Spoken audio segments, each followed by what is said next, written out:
கணவன் அமைவதெல்லாம் பாகம் 12.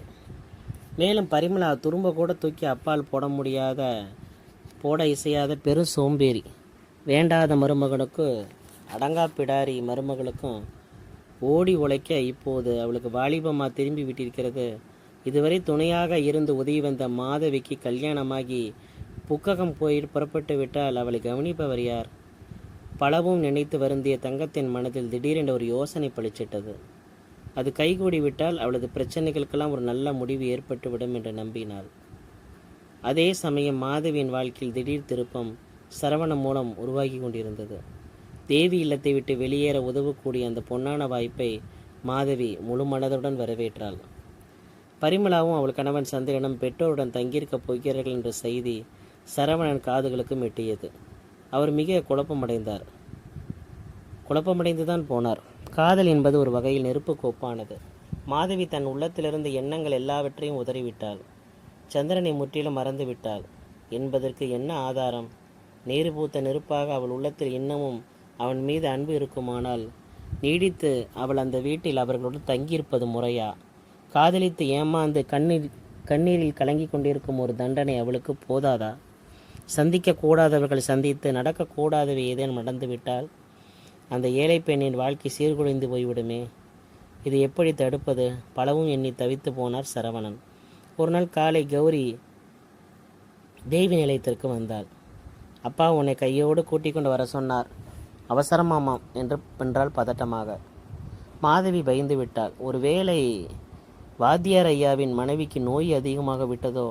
பரபரப்புடன் அவள் தங்கம்மாளிடம் ஓடி அனுமதி வாங்கி கொண்டு கிளம்பினாள். ஒரு சின்ன விஷயம், அதுக்கு தான் கூட்டி வர சொன்னேன், பயந்துட்டியா? மெல்ல சிரித்தார் அவர். என் நண்பர் ஒருவர் ஊர்லேருந்து வந்திருக்கிறார், நீ அவருக்கு கொஞ்சம் வீணையை வாசித்து காட்ட வேண்டும். மாதவிக்கு ஒரே குழப்பம். சரவணின் விசித்திரமான வேண்டுகோளுக்கு பொருள் என்ன? அப்படி அவளுக்கு பிரமாதமாக வீணை வாசிக்க தெரியாதே, விழித்தாள் அவள். தெரிஞ்சவரை வாசித்து காட்டினால் போதும், வற்புறுத்தலாக உத்தரவிட்டார் சரவணன். அவரது ஆணையை அவளால் தட்ட இயலவில்லை. கூடத்து தரையில் விரித்திருந்த ஜமக்காலத்தில் தயாராக வைக்கப்பட்டிருந்த வீணை அருகே வந்து உட்கார்ந்து கொண்டாள்.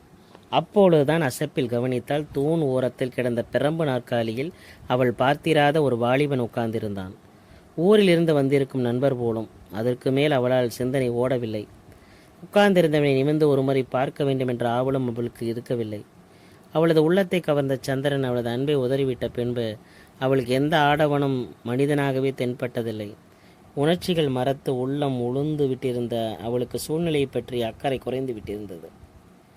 அருட்பாலில் இருந்த சரவணனுக்கு பிடித்தமான தண்டனிட்டேன் என்று சொல்லடி சுவாமிக்கு, நான் தண்டனிட்டேன் என்று சொல்லடி என்ற கீர்த்தனத்தை தோடி ராகத்திலே உருக்கமாக அனுபவித்து வீணையுடன் இசைத்து பாடினாள். எதிரே உட்கார்ந்திருந்த வாலிபன் மந்திர சக்தியால் கட்டுண்டவன் போல சொக்கி அவளையே பார்த்த வண்ணம் சிலையாகி விட்டான். ஓரக்கண்ணால் சரவணன் பார்த்து மகிழ்ச்சி அடைந்தார். அவருக்கு உள்ளூர பெருமை, அதே சமயம் ஏக்கம். அற்புதமாக வாசிக்கும் திறமையுள்ள இந்த பெண்ணுக்கு முறைப்படி வீணை சொல்லி கொடுத்து வைக்கவில்லையே என்ற வருத்தம். நல்லா வாசிக்கிறமா, என்ன இனிமையான குரல், பேஸ் உணர்ச்சிவசப்பட்ட உரத்த குரலில் பாராட்டினார். ரொம்ப நல்லா வாசிக்கிறாங்க, வீணைக்கேற்ற குரல் பாராட்டி அந்த வாலிபனை அப்பொழுதுதான் அவள் நிமிர்ந்து பார்த்தாள். திடீரென்று அவள் நெஞ்சு கலவரத்தில் படபடுத்தது. இப்படித்தானே அன்றொருவாள் சந்திரன் அவளது பாடலை கேட்டு புகழ்ந்து பாராட்டினான். அந்த துன்ப நினைவு கண்களை வணிக்க செய்தது. சமாளித்தபடி கரம் குவித்து அந்த வாலிபனுக்கு தன் நன்றியை தெரிவித்துவிட்டு விற்றென உள்ளே சென்று விட்டாள். கௌரி தயாரித்து கொண்டு வந்த சிற்றுண்டி காப்பியும் உண்டு சிறிது நேரம் உரையாடிவிட்டு அவன் புறப்பட்டு விட்டான். அவனை வழி அனுப்பி விட்டு உள்ளே வந்த சரவணன் தொண்டையை கனைத்து கொண்டார். காப்பி பலகாரம் சாப்பிட்டியாமா? ஆதரவுடன் கேட்டார்.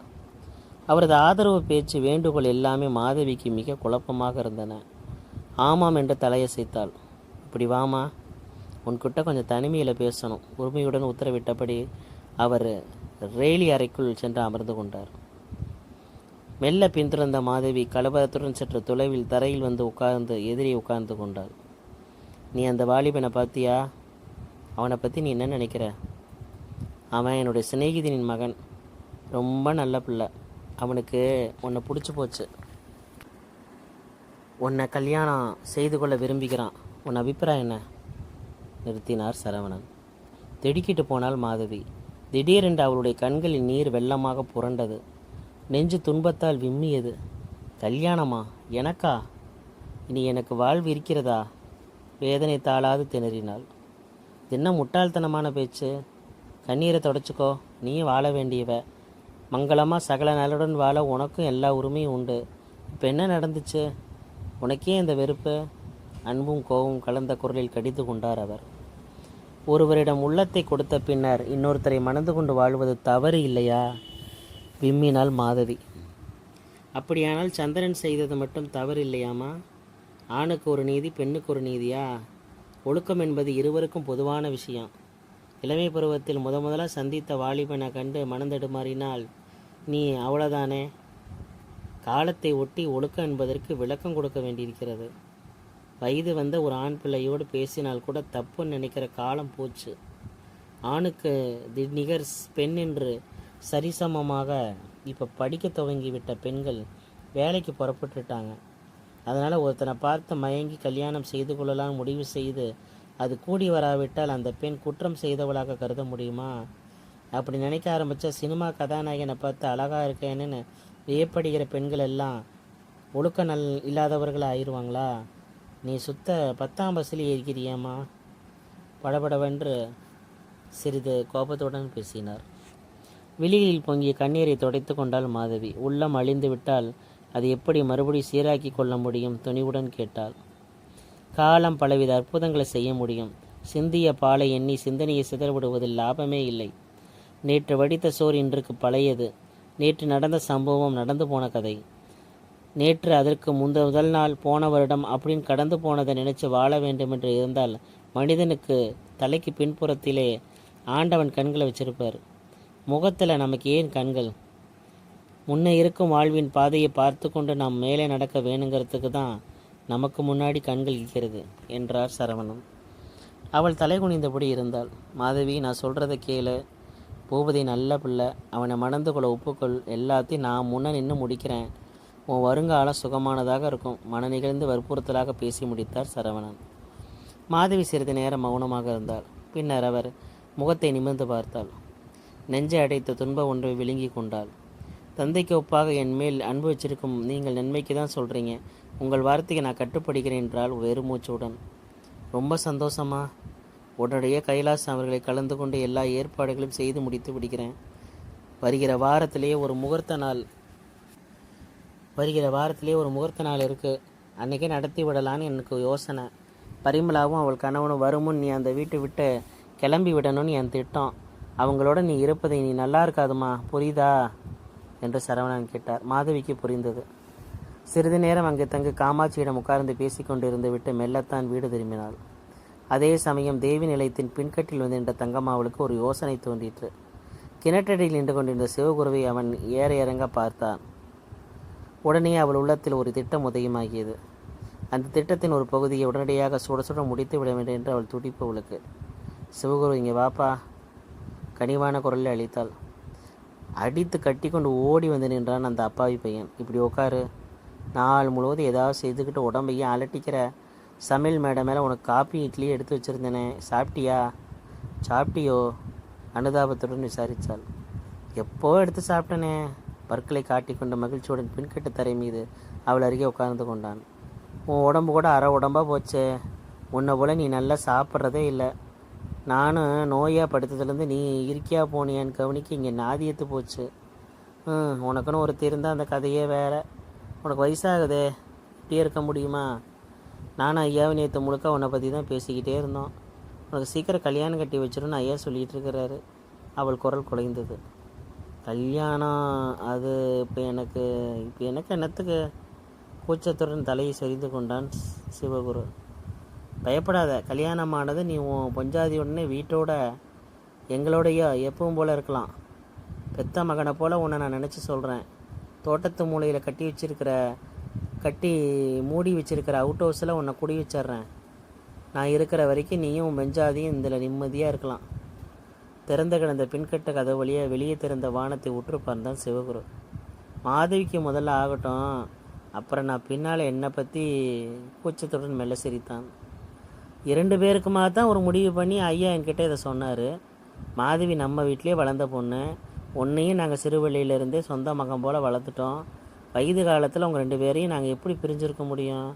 அதனால் மாதவியை உனக்கே கட்டி கொடுத்து இங்கேயே எங்களோட வச்சுக்கிறதுன்னு தீர்மானம் பண்ணிட்டோம். உற்சாகமாக சொன்னால் தங்கம்மாள். ஆனால் தீயை மிதித்தவன் போல சிவகுரு திகைப்புடன் எழுந்து நின்றான். முடியாது அம்மா, முடியாது, ஆத்திரத்துடன் அழுத்தமாக சொன்னான். தூக்கி வாரி போட்டது தங்கத்திற்கு. இந்த பதிலை அவள் சிறிதும் எதிர்பார்க்கவே இல்லை.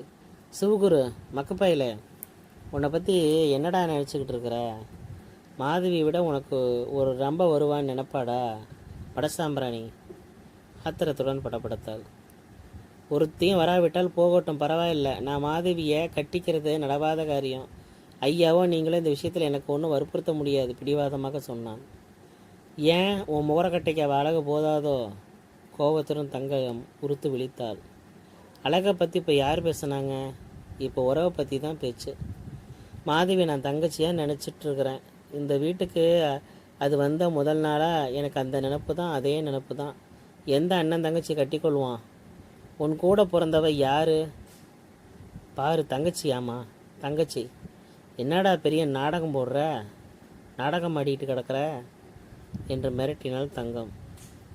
உங்கள் வயிற்றில் பிறந்தாதானா நான்? என்னை பெத்த பிள்ளைய போல் பாவிக்கிறீங்கல்ல அப்படின்னு நீங்கள் சொல்கிறீங்கல்ல. அப்போ பெத்தாதான் பிள்ளையா? நியாயம் பேசுனீங்க. அப்போ அதுபோல் கூட பிறந்தாதான் தங்கச்சியா? உங்களுக்கு ஒரு நியாயம், எனக்கு ஒரு நியாயமா? என்றுமில்லாத துணிவுடன் காரமாக பேசிவிட்டு கேட்டுவிட்டு வெறுரென தோட்டத்திற்கு சென்று விட்டான் சிவகுரு. அடப்பாவி பயலே, முடிகிய தங்கம் அப்படியே இடிந்து போய் உட்கார்ந்து விட்டாள். திருமண விஷயமாக அவள் போடும் திட்டங்கள் யாவும் இப்படி பொடி பொடியாகவா போக வேண்டும்?